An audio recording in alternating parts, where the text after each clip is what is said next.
Welcome back to the channel, ladies and gentlemen, and welcome to Hellraiser Explained. Today, we're going to be exploring a Cenobite which hasn't actually appeared in any of the movies. It's the Cenobite called Ars Longus, or, as you took a look from the title of this video, the Librarian Cenobite. She actually has a very interesting role in Hell, and she appears in several iterations of Hellraiser from Clive Barker. The Book of the Damned, the Hellraiser Companion, she appears there, and she also appears in several comics. The first part of this video will explore her backstory, and then I want to explore the rather intriguing tale as told from the perspective of someone that has left Hell. That being said, let's dive right into it. In life, Mrs. Balberith was a mother and a librarian. Tragically, her son was struck fatally ill one day, and she tirelessly perused countless books in an attempt to find a cure for him. But with no luck. All hope seemed lost until a local pharmacist gave her a puzzle that he claimed would yield the cure she sought. The pharmacist, unfortunately, was an agent of Leviathan, and the puzzle, a lament configuration. So when Mrs. Balberith finally solved it, she was taken by the Cenobites to be made into one of their own. They did, however, allow her just one last glimpse of her son, to see that he had indeed been cured. A gift from Hell. She was then taken to the labyrinth, and she was made into Balberith, Hell's librarian, with her glasses stitched into her head, her books of eternally tormented flesh, and the knowledge she would never see her son again.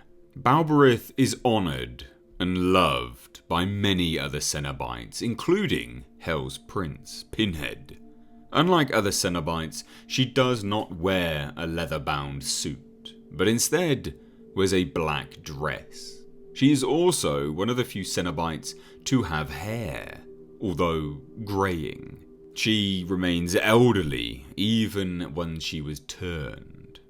Shrewish needle of a woman. And she never ventures far into Hell's labyrinth away from her precious library. Indeed, sticking true to the librarian name, she is never found without the Book of Secrets. Her bloody eyes are magnified, of course, by her glasses. And like all Cenobites, Balberith possesses great strength, a heightened resistance to damage, proficiency in the dark arts, and is virtually immortal. As Hell's librarian, she has access to countless tomes rich with knowledge, giving her an extensive knowledge of Hell's history and also granting her access to various ancient rituals and spells. It was through one such spell that Balberith was able to create the Hand of Glory, a severed hand with burning fingertips that allows her to be completely invisible to humans. She can also become partially visible, if she so wishes, by extinguishing one or more of the fingers of the Hand of Glory.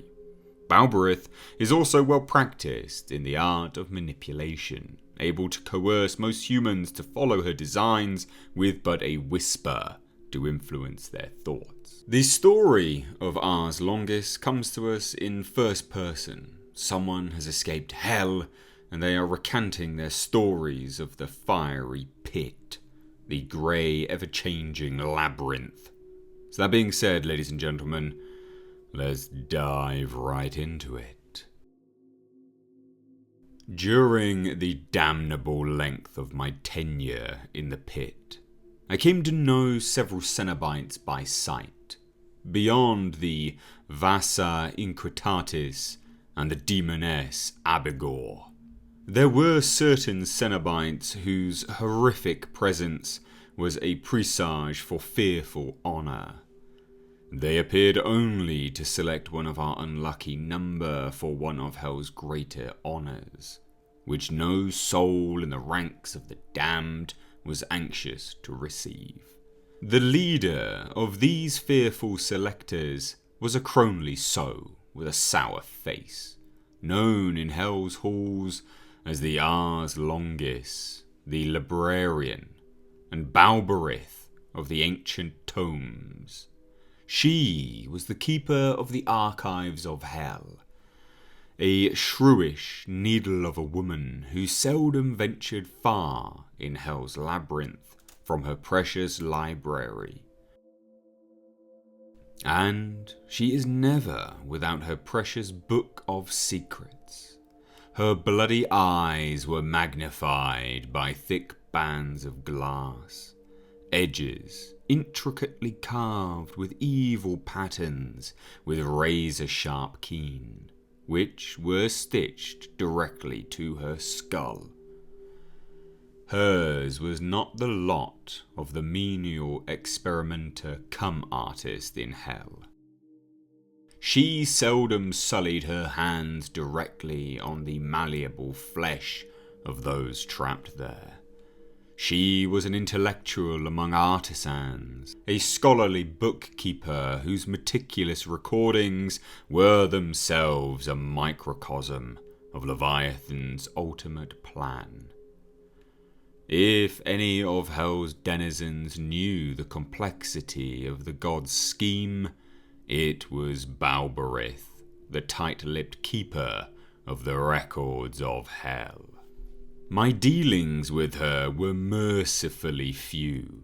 My head was passed over breathlessly in favour of one slightly more literate, slightly less verbose, more long-lived or with better memories than I. These individuals were selected, I had heard, to serve as living pages in a library of souls. Their souls were stripped, their bones liquefied, their very mass condensed to a fraction of its original.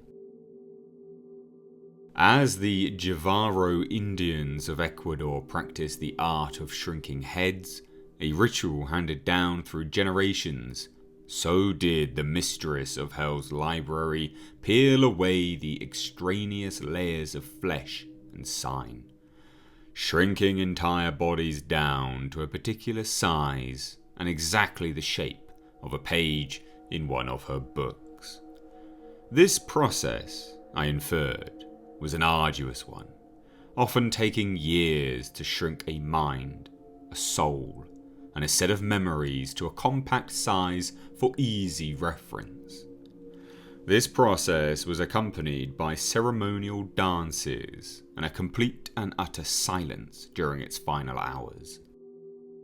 As a soul surrendered its hold on its past form, accepting its new embodiment as a record of things past, these victims would never again hold hope for the future, a rare commodity anywhere in Hell, for they had become vessels of history, Leviathan's history. So there, ladies and gentlemen, is Balberith. This is the story of Balberith. Her gift, her power, is that of the records, keeping track of Leviathan's history and plucking souls to lay down as pages in the library of pain. A more selective torture, not quite the flesh-tearing, sinew-bearing pain and malice that we experience from the normal Cenobites. No. Balberith has elevated her experience to those that she chooses to endure. And it is perhaps interesting that Balberith is aware of Leviathan's plan, his grand master dealings of the universe, and yet Vesar Inquitatis, or Pinhead, potentially isn't. It's a fascinating read, this book, as it really does separate Vesar Inquitatis, Pinhead, from the rest of the Order. He is the voice of the god of Hell, and everyone else moves around him, serving other purposes. But although Pinhead is the favoured son of hell, potentially actually doesn't know everything. So, ladies and gentlemen, please do let me know your thoughts on Balberith. As I said, this is actually from a book, a form of a book anyway, which Clive Barker approved, and some of these stories are courtesy of him directly. If you are new here and you did enjoy this, then please do hit the subscribe button, and please do give this video a like and a share. That being said, thank you so much. Take care.